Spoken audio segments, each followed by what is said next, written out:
বিসমিল্লাহির রহমানির রহিম। আসসালামু আলাইকুম ওয়া রাহমাতুল্লাহি ওয়া বারাকাতুহু। আপনারা নিশ্চয়ই জানেন আজকে ফরিদপুর 4-এর মনোনয়নপত্র বাছাইয়ের দিন ছিল।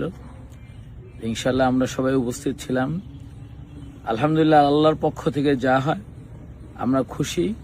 আল্লাহ আমার জন্য যেটা করবে নিশ্চয়ই তার মধ্যে মঙ্গল রয়েছে।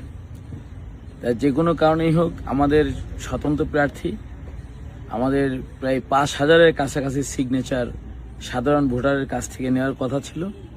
আমি চেষ্টা করেছি সততার সহিত প্রতিটা ভোটারের বাড়ি বাড়ি গিয়ে আমার লোকজনের মাধ্যমে সিগনেচারগুলো সংগ্রহ করতে। আলহামদুলিল্লাহ, আমরা সফল হয়েছি। কিন্তু আপনারা নিশ্চয়ই এবার জানেন যে যারা সিগনেচার দিয়েছে ওইখান থেকে 10 জনকে বাছাই করা হয়েছে এবং ওই 10 জনের বাসায় প্রশাসনের একটা টিম তারা ওই বাসায় গিয়ে সিগনেচার যাচাই করেছে।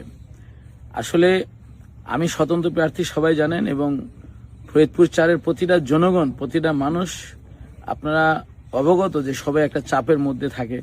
অনেকেই স্বতন্ত্র প্রার্থীর জন্য ওপেন হয় না, ভয়ে থাকে। চাপ, মামলার ভয়, হুমকি, বিভিন্ন ধরনের ঝামেলার থাকার কারণে অনেকেই সিগনেচার দেওয়ার পরেও বলে যে ভাই বলিয়েন না, আমরা আপনার সাথে আছি। এরকমই সবাই।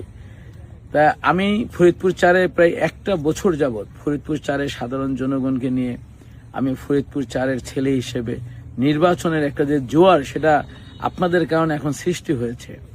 আমি মাঠে আসে বলেই আজকে আপনারা নির্বাচন ফরিদপুর 4-এ যে হবে এবং নির্বাচনের যে আমেজ সেটা আপনারা টের পাচ্ছেন এবং আপনারা অনুভব করতে পারতেছেন এবং আপনারা উৎসব মুখর পরিবেশে ভোট দিবেন। ওই জন্য আপনারা মেন্টালি সবাই তৈরি হচ্ছেন যে এবার ঘরের ছেলেকে এমপি বানাবো।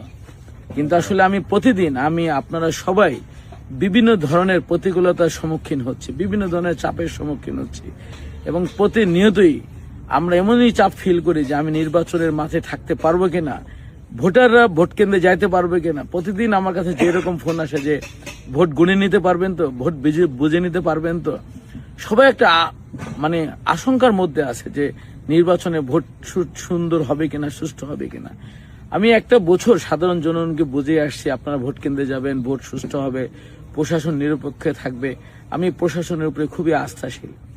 কিন্তু দুর্ভাগ্যজনক হলো যে আমার সবই ঠিক ছিল, সিগনেচারও সব ঠিক ছিল, কিন্তু আমার 1-2টা আমার প্রিয়, আমাকে যারা সমর্থন দিয়েছে, প্রিয় মানুষ, গরিব মানুষ, ওদের বাসায় যখন মোবাইল কোড লেখা প্রশাসনের একটা গাড়ি একটা গ্রামে যায়, যেখানে গাড়ির সামনে লেখা থাকে বড় করে মোবাইল কোড, তারপরে হচ্ছে যে ম্যাজিস্ট্রেট যখন যায় তখন সাধারণ মানুষ, তাদের মধ্যে একটা ভীতিকর পরিস্থিতি তৈরি হয়। প্রথম হচ্ছে যে এলাকার চাপ, যে আমি যদি ওপেন হয়ে যাই তাহলে এলাকা আমি থাকতে পারবো।